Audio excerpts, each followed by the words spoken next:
This is Sandy Alt reporting from the wild, and this is the audio podcast companion to my blog on Substack. This is episode 20. She breaks just like a little girl. Fair warning, there's stuff about sex scandals and the objectification of women here. I'm going to get to the Epstein scandal in a minute, but first I want to zoom out to something I saw building on the horizon last year, something I believe is relevant to where we find ourselves today. A lot of fuss was made by and about men during the last election cycle. Young men, black men, Latino men, men who were angry, men sitting around shooting the bull on podcasts, men who wanted more macho, men who voted for Trump, men. All this was truly about women. How dare a woman aspire to lead this nation? How dare women be, take your pick, smart, successful, ambitious, strong, wise, direct, powerful? Any of these are only allowed if she also shows her beautiful bare backside and baby milk bags, because that's what most men like. Like Beyonce, like Rihanna, like Madonna and Marilyn, like Cleopatra. Talent, yes, oh yes. Strength, yes. Smarts? Yes. Smart to attain power using what works. Success sold through sexuality is icing atop the real goods. But without or withholding that sexy icing, baby, it is not okay for a woman to be any of those things that threaten the angry, podcasty, wannabe macho men. What's there to talk about? If you say men being angry tilted the last election, I say women being real is what did it. If you say we need to listen to young men, I say we need to stop looking at young women as lust objects. Because if men feel disempowered, it's not by smart, strong, wise, direct, powerful women. It's by their own inability to manage how they feel about women, and how they want women, and how they want to control women. If you don't see this control issue, plus A, Dobbs, B, the threat of reviving the Comstock Act, and C, the get women back in the kitchen, families should have a single income, babies are all we want women to do, and grandma should be there for the child care propaganda that vice power over women Vance spews about, and now the cover-up of the most extensive pedophile and sex trafficking ring are related, well, dude, you aren't zoomed out wide enough to see the whole picture. Look at where we are now. Across nearly the entire spectrum of the far right, especially Republicans in the U.S. House, it's also about how much they want to not control whether it's okay to rape underage women and get away with it. So much that when the Epstein scandal got too close to their manaverse ejaculator, the one adjudicated for sexual assault, the one caught openly boasting of grabbing women by the pussy as he ran for office, the one with a public history of lecherous predation upon young women, and dozens of women accusing him of sexual assault, those Republican men and their enabling Repubgaline women fled far and fast from their duties in Washington to avoid having to vote for the truth of which we already see evidence, truth that could be more clearly proven or disproven if they hadn't run away to keep from having the whole world see that truth. What is that truth? Did Donald Trump, like Jeffrey Epstein, prey upon, traffic, rape, and/or assault underage girls? We need to see the evidence to know. It would not be an issue if there wasn't already plenty of evidence of those two men being buddies, and plenty of evidence of Trump lusting after and being inappropriate with young girls, even his own daughter, which is nothing definitive, but also not nothing, and Trump hosting a cheerleaders party at Mar-a-Lago, where the only other male invited was Jeffrey Epstein, a party with otherwise only young, beautiful, and, did I say young, girls.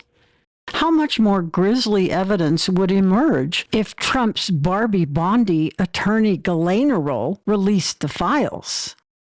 Something motivates the Trumpeditor regime not to come clean, and at great cost to their credibility, such as it is, and public support.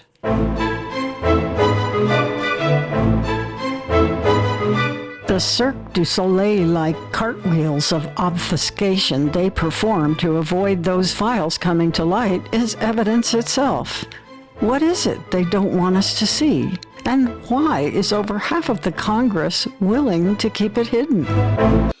After all, we're only talking about young, innocent girls, and maybe some young, innocent boys too, but mainly girls. And how valuable are they to the Republicans in Congress? How valuable are the Congress members' reputations, their professed faith, their own wives and daughters, sisters, aunts, nieces, when all the rules are off the table and they can run away and not have to deal with it? We're only talking about the integrity of the presidency, and that's been long gone. So they don't pretend to worry about that anymore.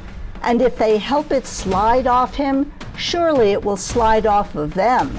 That stink of being fine with child rape. They finally have all the power. Why show any restraint at all? It's just about the possibility that the president, among other powerful men, took part in child molestation and trafficking young girls. Nobody feels any pain tonight as I stand inside the rain. Everybody knows that baby's got new clothes. But lately, I see her ribbons and her bows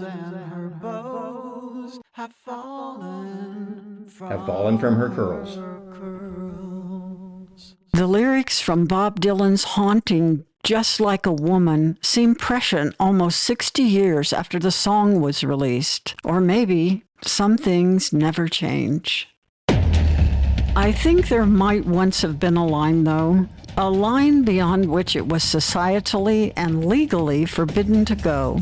Because there was a time when, if even the hint of a child rape scandal wafted near a man in power, that power was over. That man was a pariah, and there was no one who would go close to the stink for fear of getting it on them. Even in an otherwise semi-Gilead world that constrained women, predation upon children was forbidden. Now, a predator, a ruthless person who routinely exploits others, occupies the White House, propped up by his wake of vultures ready to do anything their insatiable suzerain desires. And evidently, nothing is off the menu. Certainly not truth. Nor integrity. Grift is their signature dish. Thievery is a regular special. Corruption is an amuse-bouche. Sexism, misogyny, Nazism, house specialties, and the cruelty, a plethora of daily options served with ice. Oh, and quietly, ask your server about pedophilia.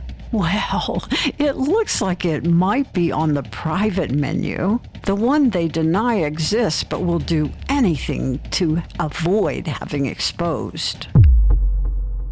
Where the hell is that "don't go beyond here" line for those protecting the predator-in-chief from exposing evidence when it involves predation upon young girls?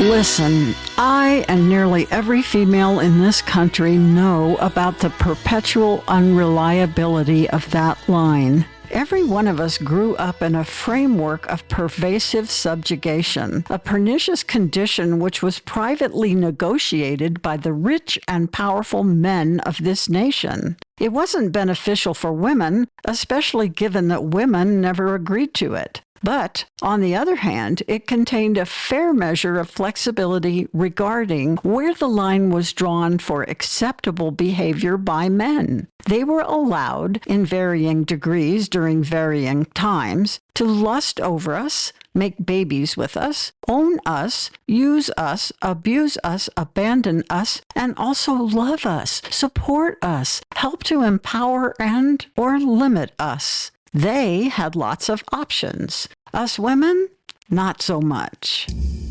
That line has undulated on lots of things in my lifetime, from sexual liberation to the open and unapologetic objectification of women. But pedophilia? And by the way, who needs protection here? And who are the victims? The Fox News toilet and others on the far right hurry to portray a convicted sex trafficker witness who could name Preda Trump as potentially having had some part in the Epstein get 'em while they're young obtaining training and trafficking empire, a victim in all this. The very same potentially implicated adjudicated sexual assaulter sent his personal criminal lawyer, now Deputy AG, to prison to cut Ghislaine Maxwell a get-out-of-jail-free card for exonerating him. But the young women who have come forward for decades, who were wooed in their teens into the racket by that same Ghislaine Maxwell with promises of career advancement, modeling deals, and proximity to power and money, have been ignored when they sought justice from the police, the FBI, and even the press. Houston, I think we have a reverse polarity in the pedophile to power circuit. Yes, indeed, we do. And yet, 188 men and 31 Republican women in the U.S. House fled home in a hurry to protect the potential pedophile. They did this openly rather than vote for evidence to come out that might have exonerated him, were he innocent. We can only assume the evidence must not exonerate him. So they risked their own careers and integrity and credibility and their voters' wrath to protect him.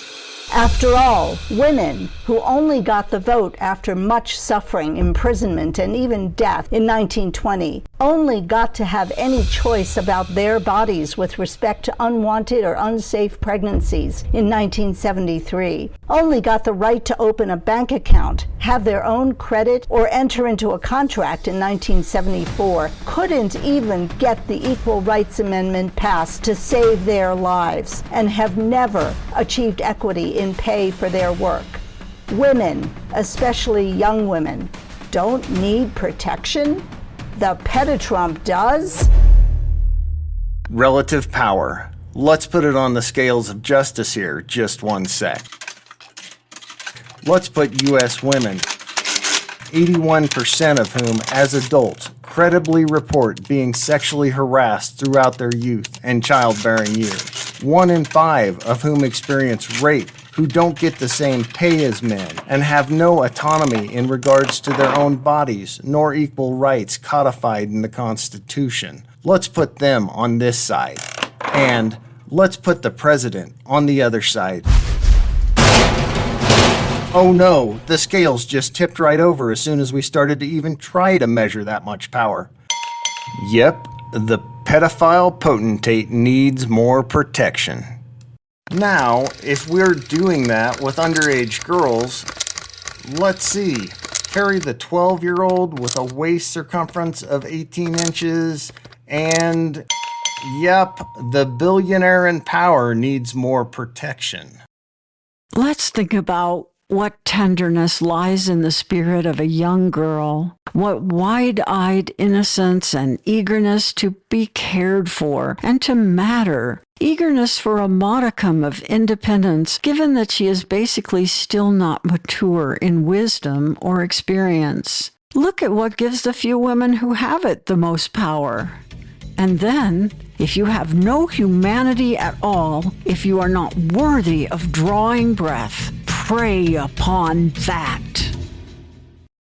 Do young women without good guardians, teachers, defenders, and mentors need protection while they fall vulnerable to that time in their life when poor decisions can last forever, or even when they don't decide, when they are plucked against their will to be used by rich and powerful pedophiles? Yes, they need protection. We should all agree that they need protection from that horrific threat. But evidently, Republicans do not agree that young women deserve protection. The right-wing excreta machine does not believe they deserve it. Evidently, that part of the Trump base who still supports him does not believe they deserve it. They do believe that the most powerful person in the world who daily demonstrates ruthlessness, corruption, dishonesty, misogyny, racism, cruelty, greed, and a God complex beyond belief as he occupies the highest office in the land does. Look how far they have all fallen from the ladder of human evolution, and how willing they are to throw young women to sexual slaughter to protect their pedagog. If I wanted to bring you a tale from the wild, as I usually do, I would simply contrast how we humans here in the United States differ in the treatment of females to how wolves do.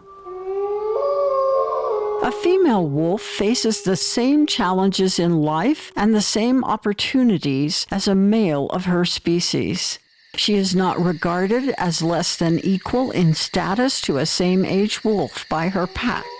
Any enhanced status she achieves is by her own accomplishment as a hunter, by her proven strength, courage, and wits. Female wolves can and often do lead their packs. Dominant breeding females choose their mates, choose their birthing dens, and receive the support and care of the pack while gestating, birthing, and raising the pups after they are born. Other females, besides the dominant breeding female, can also choose mates and breed in many cases, and this only seems to be limited by the availability of resources to sustain the pack. Female wolves are not bound to the pack or even to any one male. They can choose to leave, to form their own packs, or join other packs. They face life side by side with the male wolves and do the same work. Young, immature females are protected by their parents and other members of the pack from lone males or males who are deemed unsuitable for the daughters of the pack. Let me say again, the female wolves choose their mates. While mating pairs often remain together for life, female wolves have also divorced their spouses and chosen new ones, likewise for the males. Now, back from the wild, remember that line I mentioned that I thought might have been there at one time? That line that was seldom crossed and fraught with disaster for those who did? Today we are watching the whole Republican House and their co-conspirators redraw that line to include the rape of the young among the allotment of goodies that men, especially rich and influential men, are allowed to enjoy and be granted protection and elevation for. Let's look at the chorus of Bob Dylan's prescient song. She takes just like a woman. Yes, she does. She makes love just like a woman. Yes, she does. And she aches just like a woman. But she rakes just like a little girl. This tyranny in power now is trying to break women. They are not all that different from some previous entities in this regard, but they are more direct and more open about it. And they have seized more power and are exercising it to make women into disempowered, helpless, optionless, controlled little girls. Congratulations, dudes, and I really mean it. today some of those bros are waking up who last year were spreading their legs wide while sitting around on couches complaining on podcasts about women plotting to emasculate them. Whole gaggles of guys have stopped whining online for women to get back in the kitchen and make babies, while thems with the dangly parts get to roam the whole rest of the world and reap all of life's promise and possibilities, and have started to demand the release of the Epstein files. Maybe they see they helped move the line, but they never intended it to go that far. Maybe they see they got dude-duped into thinking the manoverse would be gooder for everyone, but they don't like that they were hoodwinked into something this horrible. A few of them have openly expressed regret that they helped give these miscreants dominion. And one even said that MAGA was the greatest hoax the rich and powerful ever played on the people. That hoax has all the power to harm humanity, and now they're trying to make it okay to prey on young women. And because the Republicans in Congress are in lockstep with their pedo leader, and the next pedo leader is already teed up and waiting in line because Trump will die or be impeached or be dethroned for his noxious reek, now nobody knows what's okay for rich and powerful men to do next. Whatever it is, when you're a star, they let you do it.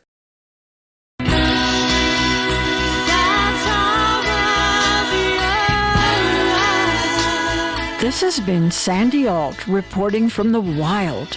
Every week or so, I publish a written blog on Substack, and then a few days after, I produce a podcast version like this one. You can read and subscribe to the companion blog to this podcast on Substack at sandyalt.substack.com. I hope you'll subscribe and share it with your friends.